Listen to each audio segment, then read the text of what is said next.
The only sound breaking the silence was the crash of shattering glass. My brother Jason stood at the head of the table, his face red from wine and anger, crystal fragments scattered at his feet. Moments ago, he had been raising a toast to his newborn son, celebrating what he called the empire he was building. Around us, 200 guests, investors, socialites, my parents' carefully curated circle, watched in stunned silence as red wine soaked into the white linen tablecloth. But Jason wasn't looking at them. He was staring straight at me. "You think you're special because you mix chemicals in a basement?" he sneered, his voice echoing through the seaside villa. "You're just a glorified lab assistant. That company, those formulas, they exist because I let them. I planted the ideas. I built the strategy. You just did the grunt work." He pointed a shaking finger at me. 80% is mine. Sign over the rights tonight, or I'll destroy your reputation so badly you won't even get a job washing beers.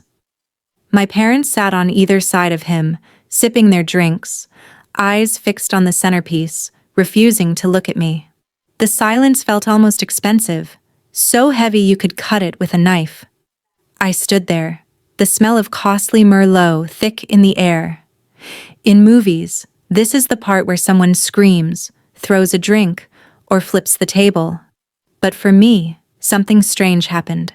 A cold, calm clarity spread from my chest to my fingertips. I glanced at my mother, Patricia. She was smoothing a wrinkle in the tablecloth, jaw tight, eyes carefully averted. My father, Richard, was swirling his glass, staring into the liquid like it held the secrets of the universe. They weren't shocked. They were waiting for me to take the blame, to shrink so the party could keep going. For 29 years, that had been my role, the peacemaker, the buffer, the one who absorbed the shock so the golden boy wouldn't feel a bump. But looking at the shards of glass by my feet, I realized that road had ended. I reached into my clutch and pulled out my phone. Jason smirked, probably thinking I was calling a lawyer or recording him. He stepped closer, chest out, ready to fight. "Go ahead," he said. "Call whoever you want. No one cares." I didn't open my contacts. I opened my thumb hovered over the pending transaction on my banking app. It was for my new nephew, a college fund starter. 6 months of my savings, $50,000. A gift, a peace offering, a bribe for a love I'd never get. I tapped it. The screen refreshed. Transfer canceled. The money was back in my account, heavy, safe. I locked the phone and slipped it into my bag. No words. I didn't look at Jason. I just turned and walked toward the double doors. The room was silent, a vacuum where the noise used to be. My heels clicked against the marble floor, a steady countdown to my exit. "Walk away, Taylor," Jason shouted. His voice cracked, the bravado slipping just a bit. "Walk away, and don't come back until you're ready to sign." I didn't stop. I pushed open the heavy oak doors and stepped into the night. The ocean breeze hit my face, salty, clean, and sharp, washing away the suffocating scent of the ballroom. Down in the valley, my car waited, a 10-year-old sedan with a dented bumper, laughably out of place among the luxury SUVs and sports cars. As I drove away, watching the villa's lights fade in the rearview mirror, I expected the tears to come. I waited for the sobs, the shaking, the grief. But nothing came. The highway stretched empty before me, and all I felt was clarity. Not a breakdown, an awakening. The family I thought I was defending didn't exist. There was only a corporation of ego, and I had just resigned from it. I drove for an hour in silence, radio off, the hum of tires the only sound. When I pulled up to my apartment, a gray, blocky building, peeling paint, a flickering street lamp. Somehow it looked perfect. It looked like mine. I climbed the 3 flights of stairs, unlocked my door, and stepped inside. Quiet. No screaming, no shattering glass. Just the hum of the refrigerator and the faint scent of the lavender candle I'd burned the night before. I locked the door, slid the deadbolt into place, and for the first time, I felt the difference between being lonely and being free. The apartment was still. Usually, this kind of silence made me uneasy. Tonight, it felt like armor. I sat at my desk, a wobbly laminate table I'd bought secondhand for $20, and opened my laptop. Its glow lit up a stack of notebooks beside it. These weren't just journals. They held 10 years of chemistry, biology, and sleepless nights. They were the roadmap to a $60 million empire my family thought had magically appeared overnight. I opened a new spreadsheet. My hands were steady now, driven by a cold, analytical need to see the truth in black and white. Jason had called me a tool. He claimed he planted the seeds. I decided to audit the garden. Item 1, credit card debt. 5 years ago, Jason maxed out 3 cards trying to launch a lifestyle brand, printed t-shirts no one bought. My parents had called me in tears, worried about the stress. I paid off $15,000. I told myself it was an investment in family peace. Item 2, emergency loans, car repairs, rent for his penthouse when his cash flow ran dry, medical bills for our mother that somehow always ended up in my mailbox while Jason posted vacation photos from Tulum. I typed the numbers, watching the total climb. But the financial cost was nothing compared to the time. 10 years. 10 years I'd been cleaning up, covering for mistakes, carrying a weight that wasn't mine. I had spent years in the basement of a rented house, inhaling fumes, testing essential oils until my nose bled, chasing the perfect molecular bond that would make a scent last for days without turning stale. I did that while Jason played golf. I did that while my parents bragged about him at dinner parties I wasn't even invited to. But why? Why had I given my money, my time, my dignity for so long? The answer wasn't simple. It was a program installed in my brain when I was 12. I remember the day clearly. It was a Tuesday. I had won the regional science fair, $50 and a blue ribbon. I ran home, bursting with pride, ready to show my father. The living room was heavy with tension.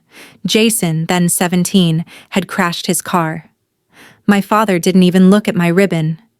He looked at the $50 in my hand. "Taylor," he said, his voice thick with obligation. "Your brother is in trouble. He needs us. We're a team, right?" He took the money from my hand. Didn't ask. Just took it. Then my mother knelt down and whispered words that would echo in my life for years. "Being a good sister means giving up what you have so he can shine. That's your purpose, Taylor. To be the soil, so he can be the tree." I believed them. For 17 years, I believed my worth was measured only by how much I could give. I thought that if I gave enough, they would love me. If I was the perfect soil, eventually, they would thank me for the harvest. But staring at the spreadsheet now, the total glaring back in stark black pixels, I realized the truth. I wasn't the soil. I was the architect. I was the builder. I was the bank. I closed the laptop. The blue light faded and darkness returned to the room. The golden child myth had shattered. Along with that shattered wine glass, they didn't own 80% of my company. They didn't own 1% of my soul. I wasn't their investment anymore. I was a closed account. Walking to my bedroom, I realized something for the first time. I wasn't thinking about how to save them. I was wondering what they'd do when the checks finally stopped coming. The fallout didn't stay in the family. By Tuesday morning, it had spilled into my professional life. An urgent email hit my inbox from the legal team of the conglomerate acquiring my company. They had received a cease and desist letter claiming intellectual property theft. The claimant? Jason. I stared at the scanned document attached to the email. It was a masterpiece of delusion. Jason claimed my signature scent, the one I had patented 3 years ago, was actually based on a concept he had doodled on a napkin at a family barbecue in 2019. He called himself the lead conceptual architect and demanded the $60 million acquisition be put on hold until his 80% stake was recognized. To anyone else, it was laughable. Jason couldn't tell ethanol from essential oil, but in the corporate world, even a baseless lawsuit raises red flags. The buyers were spooked. They wanted clarity. They wanted the family drama resolved within 48 hours, or the deal would collapse. My phone rang. It was my mother. I answered and hit the record button immediately. "You've done it now, Taylor," she said, voice trembling, not with sorrow, but with the high-pitched irritation of someone inconvenienced. "Your brother is distraught. Do you know he hasn't eaten? You're ruining his reputation because you can't share." "He's suing me, Mom," I said, flat. "He's trying to kill the deal," I said. "If it collapses, nobody gets anything. Does he even understand that?" "He's just protecting what's his," my mother snapped. "And don't pretend you built this alone. Who gave you the garage to work in after college? Who paid for your first laptop?" "We're investors, Taylor." Then she said it, like it was a fact written into the universe. "Jason has always been the visionary. He has the business mind. You have the hands for the work. It's a partnership." I listened, and for the first time, I didn't feel the need to argue. I realized I wasn't hearing a disagreement. I was looking at something broken. This wasn't just greed. It was a complete break from reality. Jason truly believed he owned my success. I had read about this before. Narcissistic entitlement. To him, I wasn't a separate person. I was an extension of him. Like an arm or a leg. If an arm picks up gold, you don't thank the arm. You claim the gold. In his mind, my 10 years of work were just the physical execution of his great ideas. He wasn't lying to hurt me. He was rewriting history to protect his fragile ego from the truth. That he was ordinary. "I'm not signing anything," I said calmly. "And tell Jason that if he keeps pushing this legal claim, he'll have to prove under oath that he actually understands the formula. Does he want to do that?"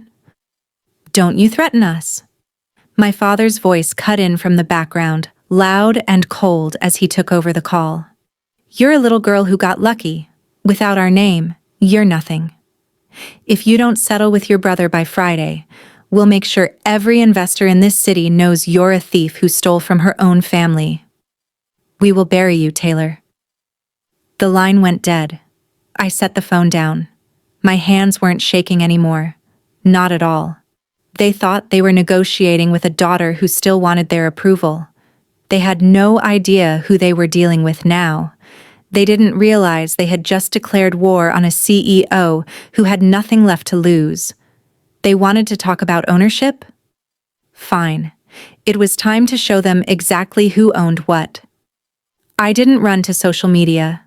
I didn't post a crying video. I didn't message friends for sympathy. Instead, I poured a cup of black coffee and let the part of me that was a sister finally die. In her place, a CEO stood up. My first call wasn't to a therapist. It was to the most aggressive intellectual property lawyer in the state. His name was Sterling, and he charged $800 an hour. When I walked into his glass-walled office, I didn't look like someone who had escaped a party in an old sedan. I looked like a client ready to buy the building. "They want to play dirty," I said, sliding a flash drive across his desk. "Let's play forensic." The next 3 days were a blur of cold, hard proof. We didn't just build a defense, we built a fortress. I pulled out my original lab journals from 2014. Every page dated, every page notarized. A habit I picked up from a paranoid chemistry professor in college. Then I printed every email Jason had ever sent me about the company. They were painfully simple. While he called himself the visionary, the emails showed him asking things like, "What is an aldehyde?" and Can we make it smell more like money? Sterling read them and let out a short, sharp laugh. He's claiming 80% ownership, he said, but he can't even spell the name of the main compound. This isn't a lawsuit, Taylor, it's a public meltdown. Draft the cease and desist, I said. But don't send it yet. I want more. That afternoon, I hired a private investigator, not the movie kind, a forensic accountant who specialized in peeling back corporate shells and following money where people hoped no one would look. My father's threat had been specific. He sounded desperate. That Friday deadline wasn't about greed. It was fear. Wealthy people don't panic over a 48-hour delay. People who are underwater do. Find out why they need the cash, I told the investigator. My brother acted like a billionaire, but he was renting a lifestyle. I needed to know who actually owned the debt. For the rest of the week, I moved with precision. I secured my assets in protected trusts, reset every access point, and met privately with the buyers to show proof of authorship, patents, and my family's total lack of contribution. I didn't plead. I documented. By the end of the meeting, the buyers weren't just reassured. They were angry on my behalf. Their legal team was ready to intervene if my brother tried to interfere with the sale. I was no longer reacting. I was controlling the game. That Saturday, a private investigator named Marcus arrived with a folder that hit my desk like a verdict. My brother's problem wasn't just debt.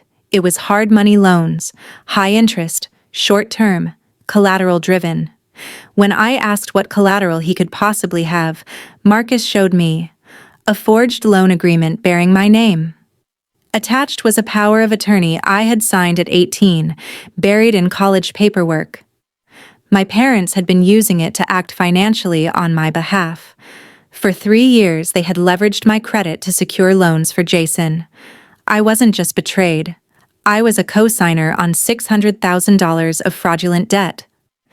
Marcus was blunt. You can pay or you can report them. Prison is a real possibility. I chose neither. I bought the debt.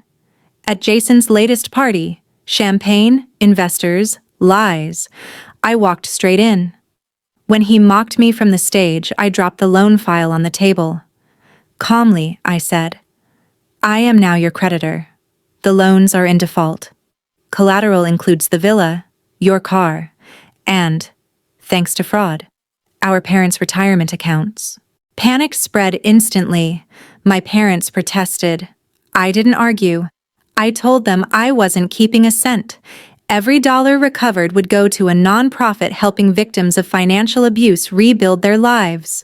This wasn't revenge. It was containment. They wouldn't hurt anyone else again. I left without looking back. 6 months later, the assets were liquidated. My parents downsized, their credit destroyed by their own actions. Their request for reconciliation came through a lawyer. I replied with a foreclosure notice. In my new lab overlooking the city, I finished my latest creation, a scent of sea salt, ozone, and cedarwood. Free. I named it Liberty. I didn't keep my family.